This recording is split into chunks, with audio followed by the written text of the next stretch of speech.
CG board class 10th और 12th student के लिए हमने इस क्रैश कोर्स को ऐसे डिजाइन किया हुआ है कि हर एक चैप्टर से हम 10 मिनट के 5 वीडियो लेक्चर्स बनाएंगे।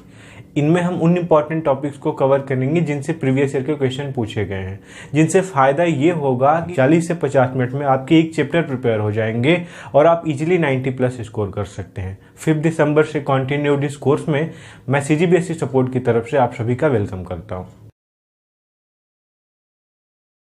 क्रैश कोर्स के इस वीडियो में हम पढ़ने वाले हैं कि समांतर प्लेट संधारित्र की धारिता कैसे निकालेंगे। दोनों कंडीशन पढ़ेंगे, जब सिर्फ उसमें हवा भरी हो और उसमें परावैद्युतांक की एक पट्टी हो, तो दोनों कंडीशन में निकालेंगे हम।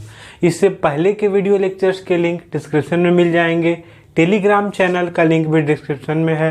टेलीग्राम चैनल को ज्वाइन कर लो क्योंकि यूट्यूब बार बार नोटिफिकेशंस वीडियो के नहीं देता और ये वीडियो बहुत ही इंपॉर्टेंट होने वाले हैं। पढ़ाई अभी तक बिल्कुल भी नहीं की, फिर भी इजीली इन वीडियो की मदद से 90+ ला सकते हो। चलो देखते हैं। एक हमने संधारित्र बनाया है जिसके प्लेटों के बीच की दूरी d है। प्लेटों का एरिया हमने बोला हुआ है कि A है, यहाँ पे हम दिखा दे रहे हैं एरिया A है। प्लेट पे चार्ज कितना दिया है Q और प्लेटों के बीच का विभवांतर V है। सारी चीज़ें यहाँ पे लिख दी गई है। प्लेट की जब बात आती है तो आता है पृष्ठ आवेश घनत्व, मतलब कि आवेश के साथ साथ आवेश घनत्व भी लिखना हमको ज़रूरी होता है। तो आवेश घनत्व के फॉर्म में हमको आवेश को लिखना होता है। तो यहाँ पे आवेश घनत्व हमारा होता कितना है, आवेश घनत्व इक्वल टू आवेश अपॉन एरिया। तो यहाँ से Q की वैल्यू कितनी आ जाती है, आवेश घनत्व इंटू एरिया। तो जब भी आवेश हम लिखते हैं तो आवेश घनत्व के फॉर्म में लिखते हैं, ऐसा हमने यहाँ पे लिखा हुआ है। तो ये बात याद रहे हरदम कि जब भी पृष्ठ की बात होगी, वॉल्यूम की बात होगी, तो पृष्ठीय आवेश घनत्व आ जाएगा, आयतन आवेश घनत्व आ जाएगा। ये सारी चीज़ें हमको यूज करनी होंगी। यहाँ पे देखो सारे कंडीशन हमने लिख दिए हैं कि अगर एक समांतर प्लेट संधारित्र जिसका पृष्ठ आवेश घनत्व सिग्मा है, पृष्ठीय क्षेत्रफल A है तथा दोनों प्लेटों के मध्य विभव V हो, तो आवेश Q equal to sigma into A होगा और इस संधारित्र की धारिता C इक्वल टू Q/V होगी। ये मैंने आगे ही बताया था। अब इसकी धारिता को हमको दो कंडीशन में कैलकुलेट करना है। पहले में यदि प्लेटों के बीच सिर्फ वायु हो, प्लेटों के बीच, ये जो प्लेट है इनके बीच केवल वायु हो, प्लेटों के बीच केवल वायु हो, केवल वायु हो, ठीक है ना। तो देखो हमको करना क्या है यहाँ पे कि C हमको निकाल देना है। यहाँ पे Q की वैल्यू पुट करनी है और V की, तो C ऑटोमेटिक आ जाएगा। Q की वैल्यू तो हमको पहले से ही पता है, सिग्मा इंटू A होगा, तो Q की वैल्यू की कोई टेंशन नहीं है, बस हमको इनके बीच का विभव निकालना है।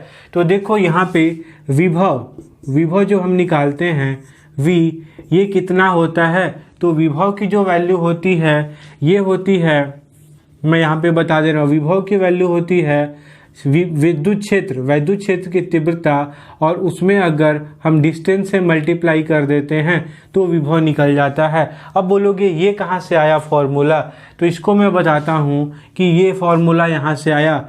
V की वैल्यू क्या होती थी, KQ/R और E की वैल्यू क्या होती थी, KQ/R²।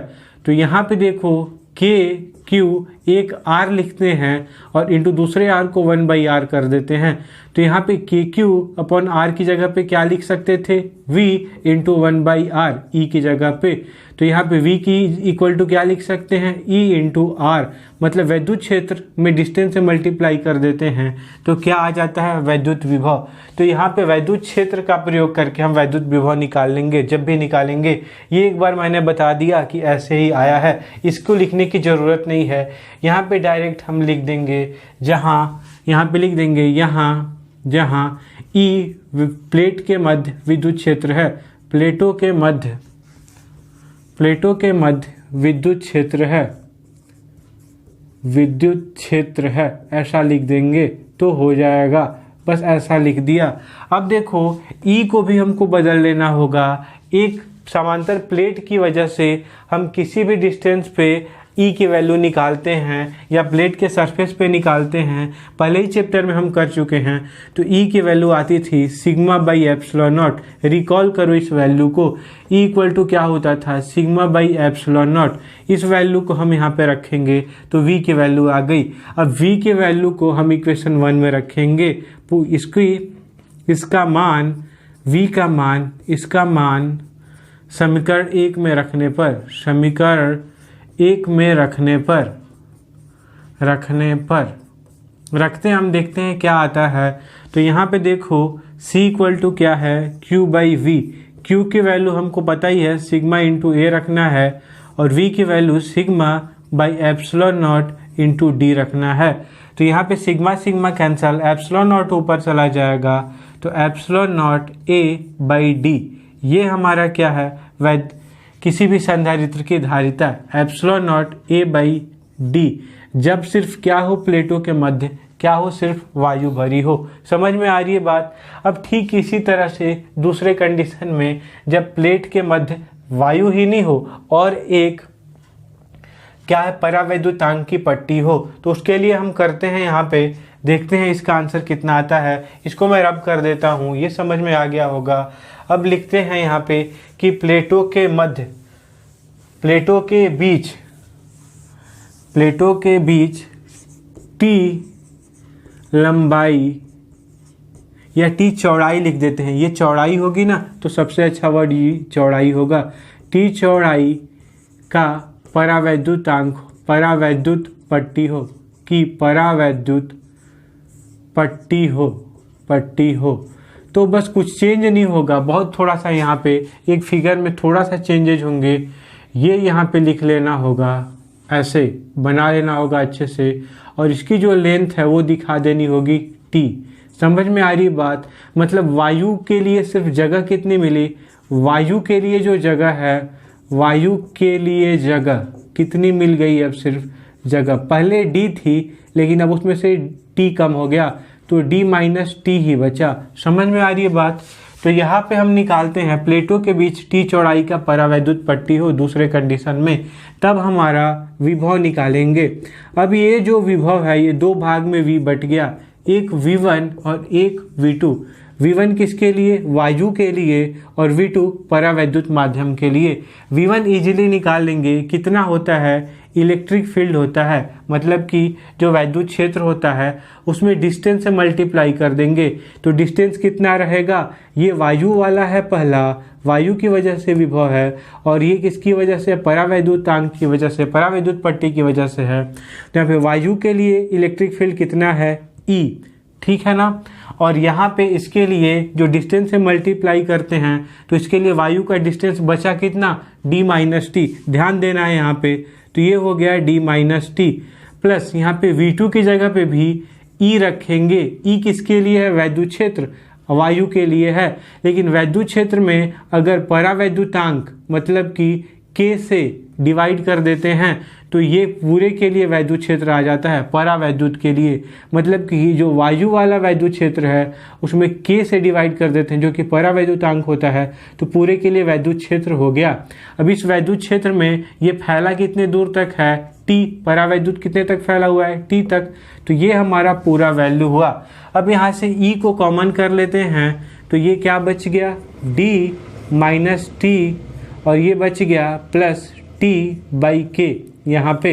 अब E को और छोटा कर लेते हैं, E की वैल्यू क्या है, सिग्मा बाई एप्सिलॉन नॉट, तो ये क्या हो गया, D माइनस टी, और ये क्या हो गया, प्लस T बाई K, ऐसा हो गया। अब चाहो तो इसमें T को एक बार और कॉमन करके एक साथ लिख सकते हो, K को लेकिन लिखने का यही फॉर्म भी छोड़ सकते हो, कोई दिक्कत नहीं है। तो यहाँ पे V की वैल्यू हमारी आ गई, यहाँ पे लिख देंगे कि E की जगह पे हमने क्या यूज किया, सिग्मा बाई एप्सिलॉन नॉट, तो पूरा परफेक्ट हो जाएगा। तो ये V का मान, ये V का मान है, तो V और Q का मान कहाँ पे रखेंगे, समीकरण 1 में, समीकरण 1 में रखने पर रखो इसके मान को, तो आंसर आ जाएगा रखने पर। यहाँ पे रख के देखो तो सी क्यू की जगह पे क्या रखोगे, sigma into epsilon, sigma into A ये फिक्स है, और वी की जगह पे क्या रखोगे, sigma upon epsilon not D minus T, और ये क्या हो जाएगा प्लस टी बाई के। ये सिग्मा सिग्मा कैंसल आउट हो जाएंगे, तो यहाँ से सी की वैल्यू आ जाएगी एप्सिलॉन नॉट ए, और नीचे आ जाएगा डी माइनस टी ब्रैकेट में और प्लस टी बाई के। ये पूरा हमारा आंसर आ जाएगा वैद्युत ये धारिता का संधारित्र के लिए जब प्लेटों के बीच एक परावैद्युतांक हो। तो ऐसे ही करना है, बहुत सिंपल फॉर्म है इसके करने का। मैं आशा करता हूँ कि सारे चीज़ें जो मैं यहाँ पे बताया हूँ आपको समझ आ गई होंगी। इन चीज़ों को आपको एक बार प्रैक्टिस भी करनी होगी और इन वीडियोज़ को ज़्यादा से ज़्यादा बच्चों तक शेयर करना होगा, क्योंकि हमारी यही कोशिश रहती है कि ज़्यादा से ज़्यादा बच्चों तक ये सुविधाएँ पहुँचे। वीडियो को ज़्यादा से ज़्यादा बच्चों तक शेयर करिए। वीडियो देखने के लिए बहुत बहुत थैंक यू। मिलता हूँ अगले वीडियो में।